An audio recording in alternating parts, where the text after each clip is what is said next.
When you're trying to get pregnant in your 40s, your perception of time plays a significant role in influencing your judgment and your decisions. The way that you perceive and interpret the passage of time can have a really profound effect on how you evaluate situations, how you make choices, and how you assess potential outcomes. So for this talk, take out your pen and paper. I recommend that because I'm going to be sharing a lot of information to help you expand your sense of time. I'm going to talk about 5 common ways in which your perception of time can affect your judgment and decisions on your motherhood journey. Those 5 ways are, number 1, it's time pressure. Number 2, it's something called delayed discounting. Number 3, it's present bias. Number 4, framing effects. And number 5, emotional state. So what I recommend that you do is to identify the top 1 or 2 ways that you're viewing time through, and then use my suggestions to reduce their impact. And then once you feel like you've kind of got a handle on those particular ways that you're viewing time through, then maybe go back to the video and then knock out the other parts as well. Okay. So the main goal is really for you to become aware of your patterns of thoughts and emotions which influence your behavior. So the most common way, the first way in which your perception of time can affect your judgment and decisions is time pressure. And that's what I see the most in women in their 40s trying to conceive. When you perceive time as limited or scarce, or you feel pressured by deadlines, your decision-making can be influenced by a sense of urgency, by a sense of lack. And feeling pressured by deadlines can include feeling like this IVF cycle has to be the one to be successful. Or you feel like you need to be pregnant by a certain period of time, within a certain time frame, say by a certain age or the end of the year, something that's actually rather arbitrary. But you've created this pressure of a very real-time constraint. So when you're feeling that, you're much more likely to make impulsive decisions. You're very likely to rely on shortcuts and overlook critical information. And this can lead to suboptimal choices and really a lot of potentially regrettable and very expensive outcomes. And this can happen when a woman rushes into IVF without giving herself enough time to try naturally, to prepare for the IVF cycle, or does IVF back-to-back for several cycles without taking a break and reevaluating what needs to be changed to get different results. So to stop this pattern, first and foremost, stop saying, "I don't have time." Because when you say, "I don't have time," you're reinforcing a limitation and your reality will mirror that belief. Instead of perpetuating this belief, it's really important to shift your language and mindset towards abundance and possibility.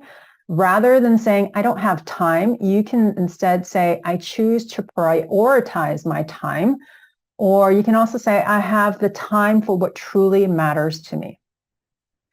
Time is the most valuable resource you have, period. People think it's money. The thing about money is that money's energy. It comes and it goes. It can be replaced. It will be replaced. I promise you that. Time cannot. So I really recommend that you think about how you use your time and use it in ways that align with your priorities and your values. Then the next thing to do is to drop your attachment to time. And I know that that sounds like it's easier said than done, but it is something that can come with time, with practice, and with practice, with attention. Don't let the calendar make your decisions. Allow your heart and your intuition to guide you. You keep going until you get what you want or your vision changes. You let your soul guide you, not an arbitrary time frame. It's really a simple choice of what you want to drive your decisions. Do you want your heart to drive it, or do you want an external time frame that's very heavily influenced by societal expectations and norms, right? And so step back and gain a broader perspective of your goals. Remind yourself of the bigger picture and that long-term significance of your actions. You want to take the time to reflect on your values, on your priorities, and the reasons behind why you feel such time pressure. And this can really help to put things into perspective and reduce unnecessary stress, because we often do things just kind of out of default. It's just a pattern of thinking, and you have to break out of that in order to get different results. One crucial aspect of managing time, and this goes to having that awareness, is the ability to distinguish between urgent and important tasks. By understanding this difference, you can really reduce the sense of urgency and make more deliberate choices about how you spend your time. And doing so will create the sense of balance on your motherhood journey. When we feel overwhelmed by time constraints, everything often seems urgent, demanding our immediate attention. However, not all tasks hold the same level of importance or contribute significantly to our long-term goals. And it's really important for you to step back and assess the true importance of each task and prioritize those that align with your objectives and values. And so going in line with that is you've got to say no to tasks and commitments that don't align with your priorities. Don't spend time with people if you'd rather be doing something else. You're not obligated to spend time to go out to dinner or hang out with people if you don't want to.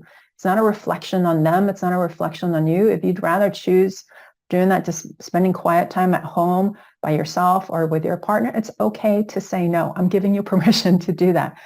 You want to set boundaries to allow you to protect your time and your energy, ensuring that you focus on what is most important to you. Remember, saying no to non-essential tasks means saying yes to yourself and your goals. So really be very clear about what's urgent and what's important, because they often aren't the same things. And so being able to distinguish between the two really will help create a lot more momentum if you focus on the important tasks and the important actions that you need to take versus the urgent ones.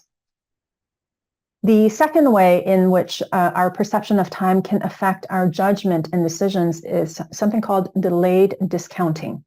That's a fancy term for how we tend to place more value on immediate rewards compared to delayed rewards.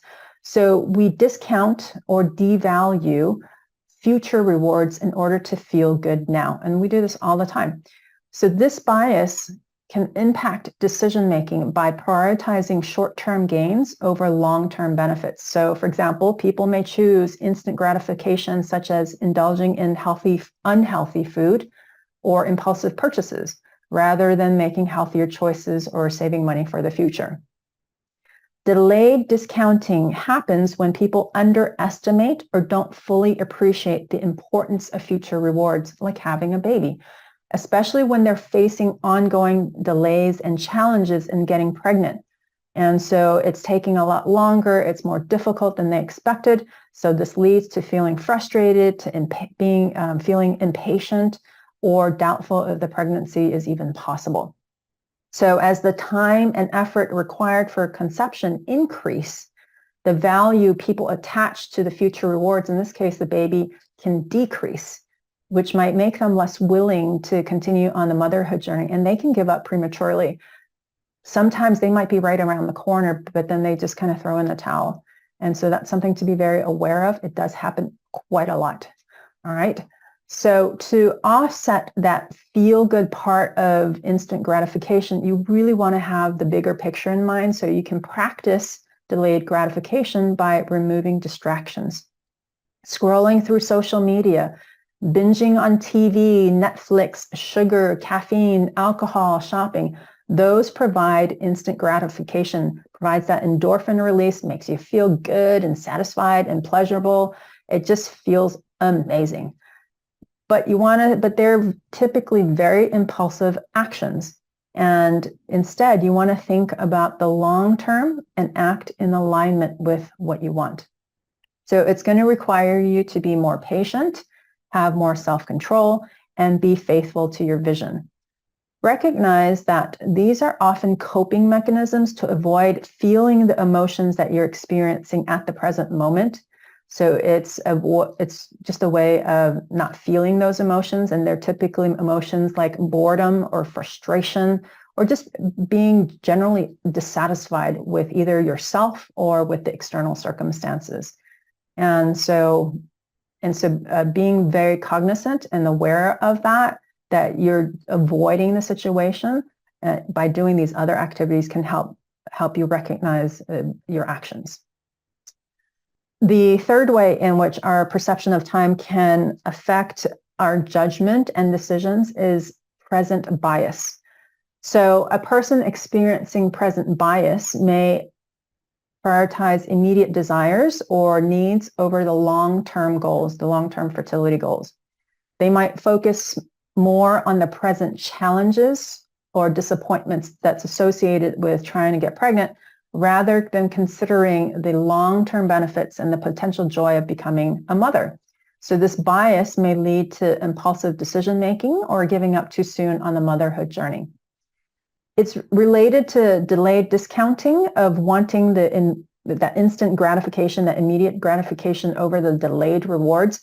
The difference is that people want to move out of the discomfort of the present moment with present bias, whereas with delayed discounting, they start to reduce the importance of the baby, that long-term goal, because it's taken more longer or is more challenging than they expect.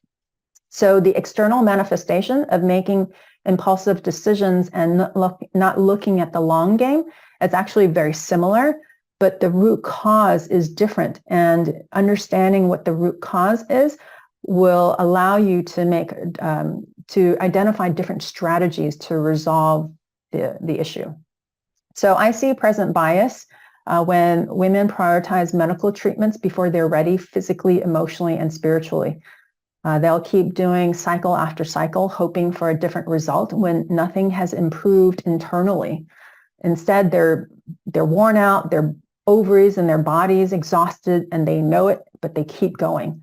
And so they go for the short-term gain of feeling like they're doing something, feeling productive, feeling very action-oriented, over the long-term benefits of slowing down, which feels very, very uncomfortable. And so slowing down and just really figuring out what needs to be improved, what needs to be changed. It could be the nutrition, it could be the lifestyle, it could be sleeping more, hydrating more. What is it? Relaxing more, taking more time out for themselves, self-care. What needs to be improved in order to get better results? So this is when I strongly suggest to take a few steps back and reevaluate. What are you trying to accomplish? You want a healthy baby, not just a positive pregnancy test. Those are two vastly different things. Yes, the positive pregnancy test leads to the healthy baby, but just because you have a positive pregnancy test, it doesn't always mean you're going to get the healthy baby. So if you want a pregnancy to go to term with a healthy baby, are you living a lifestyle that supports that? Do you feel physically, emotionally, and spiritually fit? Are you able to ride the emotional roller coaster that life sometimes often puts you on, and then be able to get off when it's time? Or are you just constantly just going on this roller coaster without ever being able to get off consciously with intention, right? You're just kind of subject to the whim of the external circumstances. If you're not able to, you'll have to look at your life and make the adjustments so that you have more resilience. And so that's going to mean different things for different people. It could just mean more time to yourself, of relaxing, of going for the walk, of creating that space between you and the external life. And that's a really critical part of just being able to navigate through that emotional roller coaster.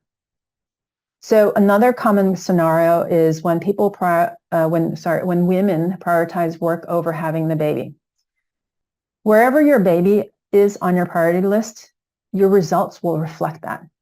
Again, you want to think about your long-term definition of success.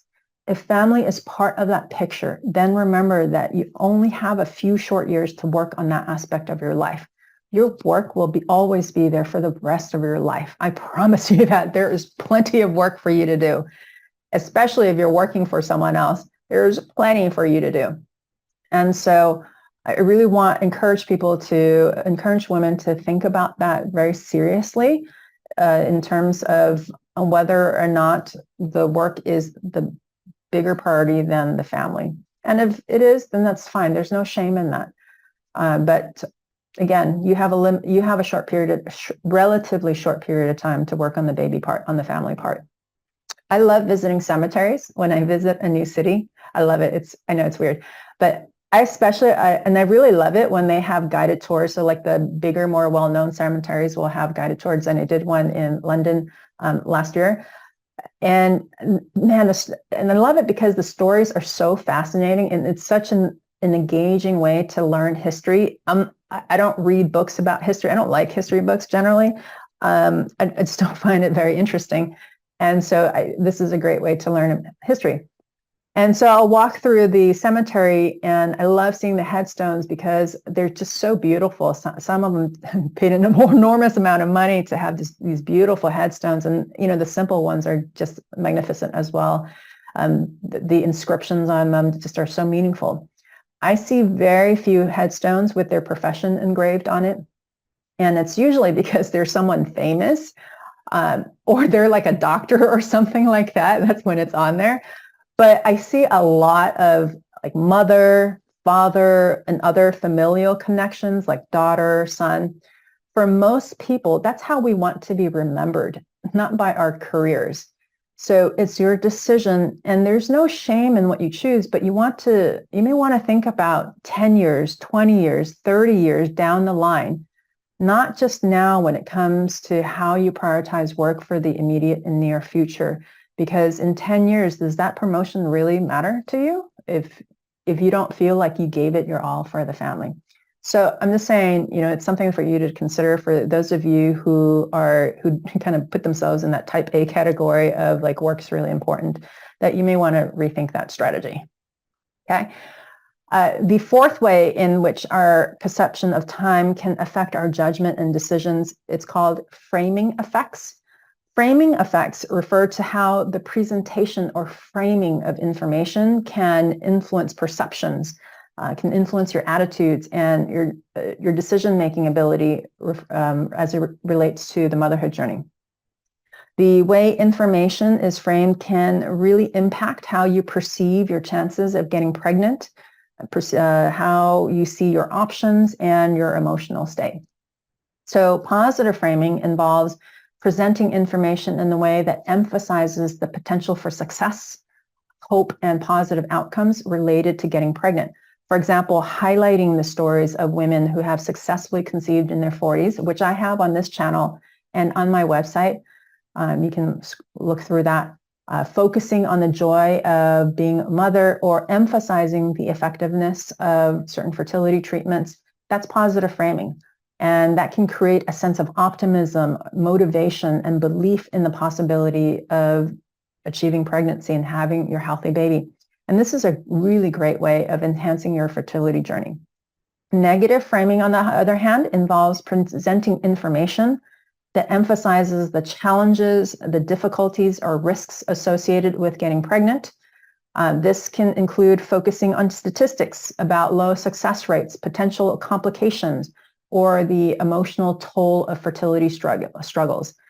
So negative framing is usually presented often by the doctors, and so be very aware that that's how they're framing it. They're framing it in a rather negative perspective, which, yes, it creates, it gives you a sense of what's practical and what's real. However, it can also, and as many of you know, it can create a lot of feelings of fear and anxiety or hopelessness, which then impact your decision-making and your emotional well-being. And it can really, truly determine how willing you are to move forward in taking risks and being courageous and trying things that are out of your norm or out of society's norm, of just really kind of taking a leap of faith.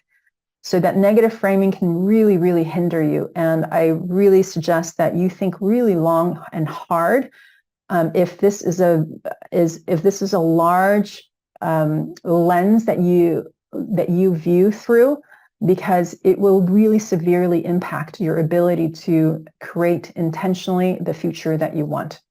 You have to shift it to a positive framing.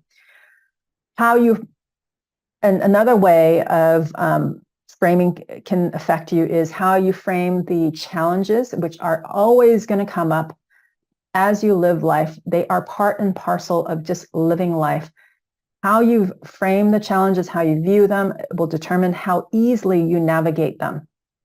So instead of viewing challenges as obstacles, reframe them as opportunities for growth and learning. And, in the beginning, our default system will usually see challenges as obstacles, as hurdles that we need to overcome. But, the longer that you are on the journey, if you really want to cultivate and nurture resilience, you have to look at them rather as opportunities for growth, opportunities for expansion, how you are going to evolve. And that's really the only way that you can be able to handle these challenges with any sense of equanimity, with any sense of balance at all, right? So you want to embrace a mindset that sees setbacks as temporary, and that's part of the journey towards your ultimate goal of becoming a mother. When you reframe challenges as stepping stones rather than roadblocks, you can maintain a positive outlook, and that really helps a lot in staying motivated on your motherhood journey. The fifth way in which our perception of time can affect your judgment and decisions is your emotional state. Your emotional state, your emotional state when you're trying to get pregnant can really skew and affect your perception of time, which in turn can significantly impact your perceptions and your decisions, right? When you're in a positive emotional state, such as feeling joy, feeling hope, contentment, you may experience a shift in your perception of time. In these moments, it can feel as if you've moved beyond the constraints of time itself. You can more easily become absorbed in the present moment, engaging fully in activities and experiences that bring you joy and fulfillment. This positive emotional state can create a sense of timelessness where hours may pass by without you even noticing. And this is a state of flow when you're one with the universe and things are effortless, where it's just like life is unfolding for you. We've all experienced this when we're on vacation, maybe your wedding, finishing a passion project that you love, exercising, going on walks that really display the beauty of nature. So like going on walks on the beach or in the forest, or when the wildflowers are blooming. In California, we have a super bloom because it's rained so much. It's amazing and it's gorgeous. All of the wildflowers are just in full bloom, and I haven't seen it like that in years. And it's just breathtaking. And I can just stare at that for a really long time without a sense of time passing. Orgasms is a way to really be in that flow as well. So the goal is to be able to consciously get into the natural rhythms of life consistently and just be able to stay in there. When you get pushed out because of life circumstances, because of the challenges, whatever, try to get back into that flow state. And when you're in that flow state, time just drops, or if you feel a sense of time, it expands, and it's a really cool effect. On the other hand, negative emotions can really distort your perception of time in a different way, in the opposite way. So when you're feeling stressed, anxious, or overwhelmed, time usually feels very scarce, where there's not enough, and it can create a sense of urgency or pressure, as if there's just never enough time to accomplish everything that you desire, right? So this perception of scarcity can really contribute to a state of lack consciousness, where you may feel a constant sense of deficiency or insufficiency in various aspects of your fertility journey, including not having enough time, not having enough money, your reproductive health is not good enough, the eggs and or the sperm aren't good enough, and other things as well just aren't enough. It's just not enough.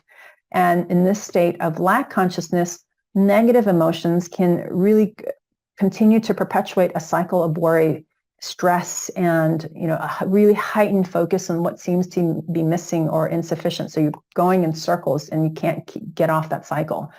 So really kind of feel, and making those impulsive choices can really take a toll on your overall well-being. It leads to increased stress levels, as you've probably felt before in many circumstances, and it can also affect your physical health and your fertility.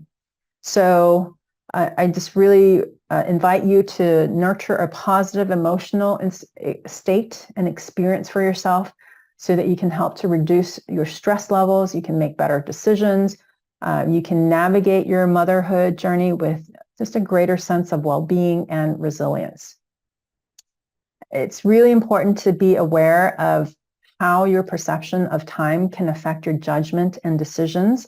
By recognizing these biases that I've listed, these 5 biases, and taking steps to reduce their impact, you can really aim for more thoughtful, balanced, and future-oriented decision-making. So I invite you to take charge of your time on your motherhood journey. It's really time to let go of limitations and embrace the possibilities that lie ahead, because how you use your time, it's the clearest indicator of your commitment. The more that you take ownership of your time and attention, the simpler, easier, and faster you will manifest your baby. And if you want help with that and what I share resonates with you, I encourage you to take the next step. I'm accepting new clients in May before I close out my schedule. You can book an assessment call with me to see if working with me is a good fit. I'll include the scheduling link in the description below. If you believe this information can bring value to your life and others, I ask for your support. Hit the like button below to show your appreciation, and it'll really let me know that you want more of this content. Thank you so much for joining me today, and wishing you much success on your motherhood journey.